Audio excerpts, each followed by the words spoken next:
Now we will solve some numericals and questions based on electric flux and Gauss theorem. Say for example, a question is saying in a particular region of space, electric field is given by 6I plus 3J plus 4K cap, and we have to calculate the electric flux through a surface of area 20 units, and that surface is lying in the YZ plane. Now you know one thing, electric flux is given by E dot A. Now for calculating the angle between the two, the area vector is always normal to the surface. So if surface is in the YZ plane, it means area vector will be along the x-axis. So we can say the value of area vector will be 20 I cap. Now flux is E dot A. They apply the rules of scalar product, 6I plus 3J plus 4K bracket, then dot with 20 I cap. In that case, I dot I is 1 and remaining ones means the different terms like J dot I and K dot I are 0. So overall answer will be 6 into 20 means 120.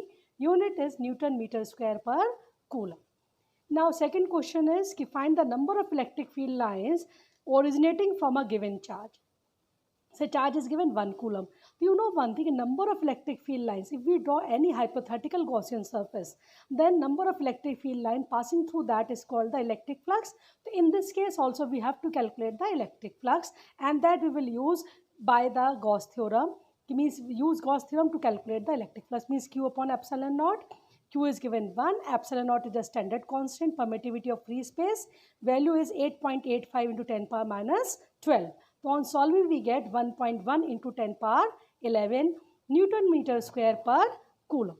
Now one more question we are taking, a circular plane sheet of radius 10 centimeter is placed in a uniform electric field of 5 into 10 power 5 Newton per coulomb, making an angle of 60 degree with the electric field. Find the flux through the sheet. Now in this case, sheet is making an angle of 60 degree. It means the angle between area vector will be normal to the sheet.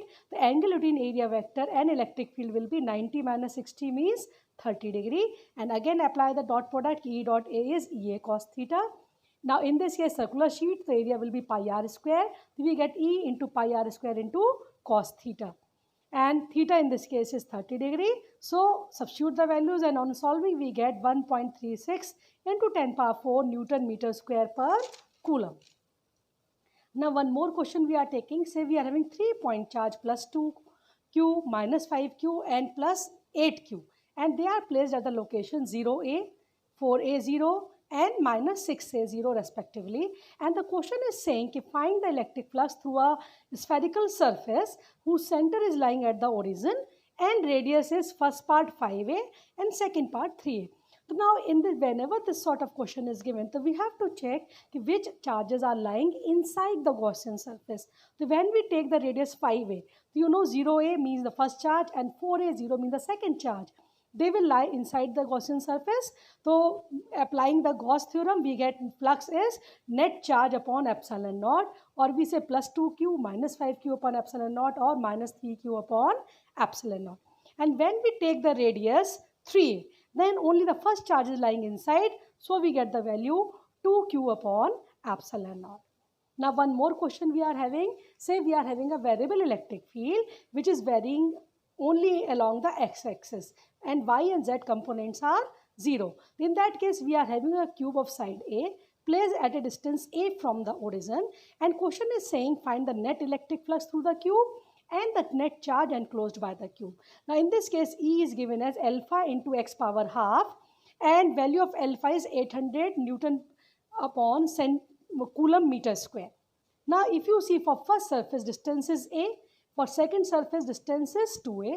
Now we take the outward normal. So for first surface angle is 180 degree, and for second surface this angle is 0 degree. So we say that whenever electric field lines enter an area, then we take the electric flux with negative sign, and for the outward flux we take positive sign. And for remaining 4 surfaces, theta is 90. So electric flux through the remaining 4 surfaces will be 0. So now we apply for first one, we calculate the value of electric field, that is alpha into a power half because x is a. So we get the electric flux E1 A1 cos theta. So we get minus alpha a power half into area is a square.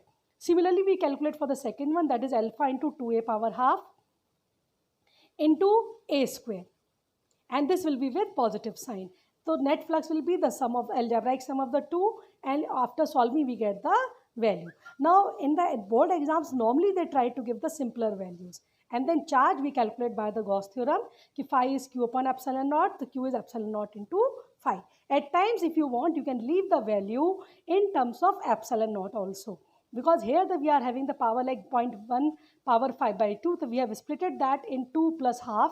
So that way we are having under root 1, 0.1 we are having, that is 0.32. So on solving we get charge is 9.38 into 10 power minus 12 coulomb, and the net flux is 1.06 Newton meter square per coulomb. That's all for the day.